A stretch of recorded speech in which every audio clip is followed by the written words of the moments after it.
पुराणों के अनुसार इस पृथ्वी में कुल 7 द्वीप थे। 7 द्वीपों में से जो सबसे मध्य में द्वीप था वो जम्बू द्वीप था और जम्बू द्वीप के कुल 9 खंड थे। उनमें से सबसे दक्षिण में जो खंड था वो भारत खंड या भारतवर्ष था। भारतवर्ष शब्द 3 शब्दों के योग से बना है, भा, रत और वर्ष। भा का अर्थ होता है आभा, आभा अर्थात प्रकाश। रत का अर्थ होता है लीन अर्थात संलग्न और वर्ष का अर्थ होता है स्थान अर्थात देश। तो भारतवर्ष शब्द का शाब्दिक अर्थ है ऐसा स्थान जो हमेशा प्रकाश में लीन रहता है अर्थात प्रकाशित होता रहता है। किससे प्रकाशित होता रहता है?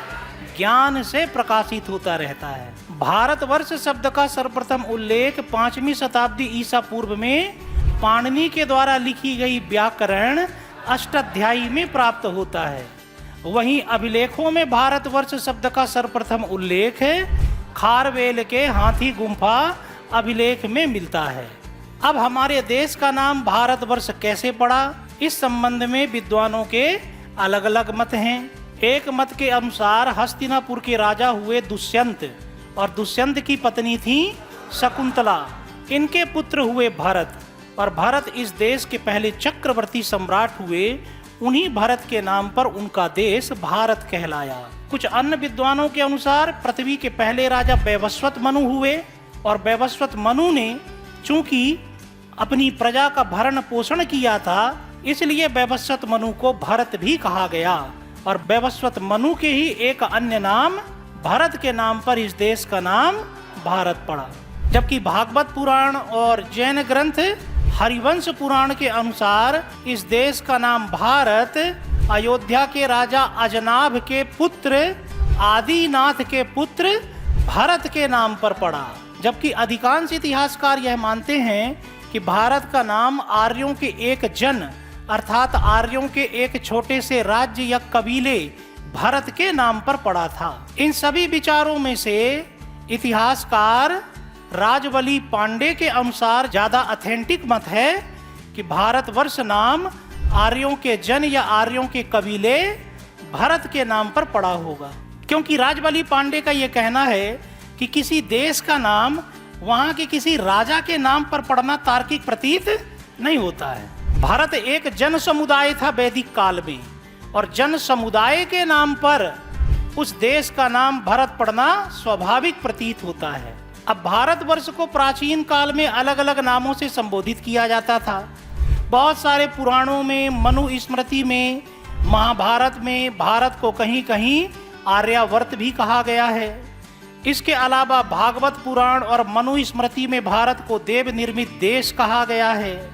अशोक के रूपनाथ लघु शिलालेख और महावंश दीपवंश जैसे ग्रंथों में भारत को जम्बू द्वीप कहा गया है। पहली बार हेरोडोटस की पुस्तक हिस्टोरिका में भारत को इंडिया कहा गया है। हिस्टोरिका में इंडिया संपूर्ण भारत को नहीं बल्कि इंडस अर्थात सिंधु नदी के आसपास के प्रदेश को कहा गया है। और हेरोडोटस की पुस्तक हिस्टोरिका 5वीं शताब्दी ईसा पूर्व की रचना मानी जाती है। और भारत को पहली बार हिंदुस डेरियस प्रथम के अभिलेखों में कहा गया है। डेरियस प्रथम का टाइम पीरियड है 552 से लेकर के 486 ईसा पूर्व और डेरियस प्रथम के अभिलेख मिले हैं परसेपोलिस से, नक्श ए रुस्तम से और बेहुस्तुन से। इन सभी अभिलेखों में सिंधु तथा उसके आसपास के प्रदेश को हिंदुस कहा गया है। और आगे ईरान में ससानी वंश का राजा हुआ शापुर प्रथम, उसका अभिलेख भी ईरान के एक प्रांत नक्श ए रुस्तम से प्राप्त होता है जो कि 262 ईसा पूर्व का अभिलेख है। उसमें पहली बार सिंधु तथा उसके आसपास के प्रदेश को हिंदुस्तान कहा गया है।